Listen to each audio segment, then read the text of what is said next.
સવારે શું જમવાનું બનશે, સાંજે શું જમવાનું બનશે, કાલે શું બનશે, પરમ દિવસે શું બનશે, એ બધી જ જવાબદારી સ્ત્રીની છે.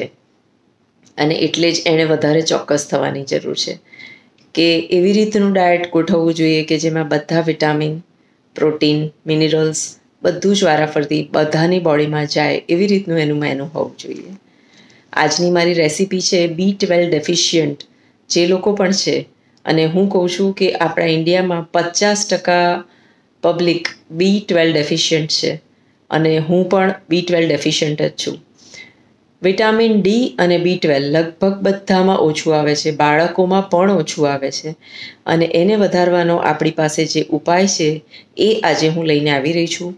2 રેસીપી સાથે બતાવું છું જે નાના બાળકોને અમુક ભાવશે અને મોટાઓને અમુક ભાવશે. તો આ રેસીપી તમે જુઓ અને તમારા ઘરમાં ચોક્કસ અપનાવો. તો B12ની ઉણપ પૂરી કરવા માટે મકાઈનો લોટ કે મકાઈ કોઈ પણ પ્રકારમાં સૌથી બેસ્ટ છે. તો આજે હું તમને બતાવવા જઈ રહી છું મકાઈના લોટનો રોટલો. પીળી મકાઈનો લોટ જે ઘંટીએ મળે છે એ જ લીધો છે. તેમાં અડધી ચમચી મીઠું નાખી દીધું છે. મીડિયમ સાઇઝનો એક જ રોટલો હું હાલ બનાવી રહી છું અને આ રેસીપી તમારી સાથે શેર કરી રહી છું. તેની સાથે મેં ઓલરેડી પાલક અને મગની દાળની શાક બનાવ્યું છે અને મકાઈના રોટલા સાથે એને જમવાનું છે. અહીંયા આપણે મીઠું તો માપનું નાખી જ દીધું છે અને હવે પાણી નાખી અને લોટને સરસ રીતે મચેડીશું. નોર્મલી બાજરી અને મકાઈના લોટને તમે જેટલો મચેડશો એટલો જ એ રોટલો ફરસો અને સુંવાળો થશે અને તે તમારો તૂટશે નહીં. એટલે મચેડીને આપણે લોટને બાંધીશું. અહીં એ યાદ રાખવાનું કે આપણે પાણી એક સામટું નાખી નથી દેવાનું. ધીરે ધીરે કરીને પાણી નાખી અને લોટને મસળતા જવાનું છે. એવી રીતે રોટલો બાજરીનો પણ આ જ રીતે બનશે અને મકાઈનો પણ આ જ રીતે બનશે. બહેનોને એક પ્રોબ્લેમ હોય છે કે મકાઈનો રોટલો તૂટી જતો હોય છે. તો આ સ્ટેપ તમે ચોક્કસ યાદ રાખજો અને એને ચોક્કસ ફોલો કરજો તો તમારો રોટલો બિલકુલ નહીં તૂટે. મસળે કરવાનું અને થોડું થોડું પાણી નાખતા જવાનું. લોટ આપણો સરસ કુમાસવાળો થઈ ગયો છે અને આપણે તેને થોડી વાર ઢાંકી અને મૂકી દઈશું અને થોડી વાર પછી તેનો રોટલો બનાવીશું. બનાવતી વખતે ફરી એ લોટને થોડી વાર આપણે મસળીશું હાથથી અને ત્યાર પછી તેનો ડૂવો વાળી અને તેને આપણે રોટલો કરીશું. તો આ રીતે રોટલો કરશો તો તમારો રોટલો હાથથી સરસ થેપાશે અને ફાટશે પણ નહીં. પ્લસ જો તમને હાથથી ન ફાવે તો તમે આને પ્લાસ્ટિક મૂકી અને આડની પર પણ વણી શકો છો. ધીરે ધીરે હાથથી થેપી થોડું પાણી લઈ તેને દબાવી અને ધારો તૂટતી હોય તો તેને બાંધી અને રોટલો બનાવી શકો છો. ઇનિશિયલી તમે કદાચ મોટો રોટલો ન બનાવી શકો તો નાનો રોટલો તો આવી રીતે ચોક્કસ બની શકશે. તો આ સિમ્પલ રીત છે અને લોટ આટલો બધો મસળ્યો છે તેથી રોટ તૂટી પણ નહીં રહ્યો. તમે જોઈ રહ્યા છો. હું પણ બહુ મોટી સાઇઝનો રોટલો નથી બનાવી શકતી એટલે નાનો જ રોટલો હું હાથથી થેપી રહી છું. નોર્મલ લોઢી લોખંડની લઈ અને તેના પર થોડું ઘી પાથરી અને આપણે આ રોટલો મૂકીશું. તમે માટીની તવીમાં પણ મકાઈનો રોટલો સરસ બનાવી શકો છો. આ રોટલાને મીડિયમ ગેસ ઉપર આપણે એક પડ થવા દઈશું અને પહેલાં આપણે એને આજુબાજુથી ધારો ઉખાડીશું. જો ધારો સરસ રીતે ઉખડી જશે તો જ આખો રોટલો સરખો પલટાશે. એ વાતનું ખાસ ધ્યાન રાખજો. હવે આપણે રોટલાને બીજી બાજુ થવા દઈશું અને જ્યાં સુધી તેના લાલ ચાઠા નહીં પડે ત્યાં સુધી તેને આપણે નહીં પલટાવીએ. આ રોટલો જેટલો ડેલિકેટ છે એટલો ખાવામાં હલકો પણ છે અને સુપાચ્ય પણ છે. પ્લસ B12ની કમી જે આખા દેશમાં પ્રસરી રહી છે જેને વેજીટેરિયન લોકોને પૂરી પાડવા માટે મકાઈનો એક શ્રેષ્ઠ રસ્તો છે. જે તમે મકાઈનો રોટલો, આ મકાઈના ઢોકળા અથવા જે લીલી મકાઈ વરસાદમાં આવે અને આપણે એની વેરાયટી બનાવતા હોઈએ છીએ એ બધી જ ખૂબ ખૂબ ખૂબ જરૂરી છે. મીડિયમ ટુ હાઈ ગેસ ઉપર આપણે રોટલો આવી રીતે ગોળ ગોળ ફેરવી રહ્યા છે. પ્લસ આપણે તેને તવી પરથી ઉતારી અને ડાયરેક્ટ ગેસ પર પણ શેકીશું.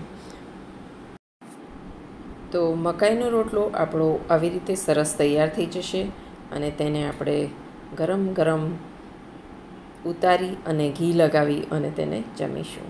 તો આ એક થઈ મકાઈના રોટલાની રેસીપી. બીજી રેસીપી મારી સાથે આ જ વિડીયોમાં તમે જોઈ શકો છો, મકાઈના ઢોકળા.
હવે આ રેસીપી આપણે જોઈ રહ્યા છે મકાઈના લોટના ઢોકળા.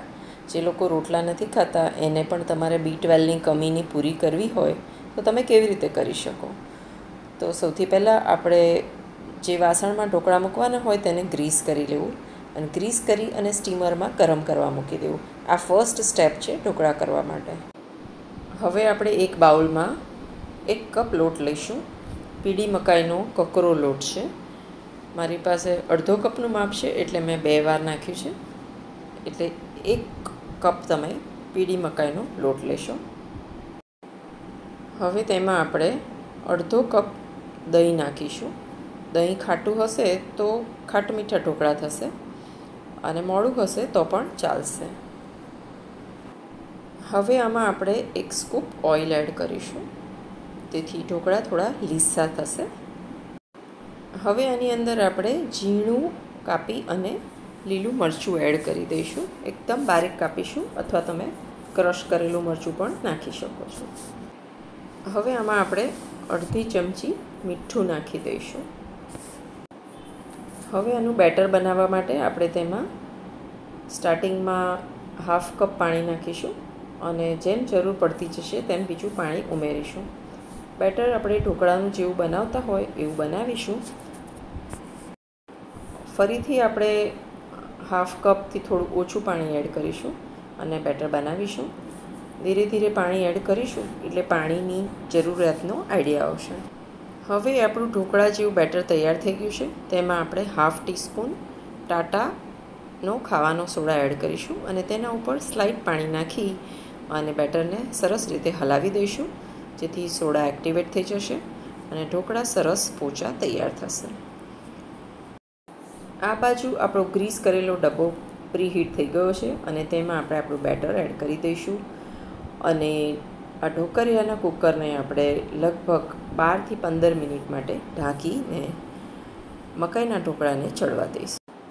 ખીરું નાખ્યા પછી આપણે અજમો અને લાલ મરચું સ્પ્રિંકલ કરી દઈશું અને ઢોકળિયાના કુકરને ઢાંકી દઈશું.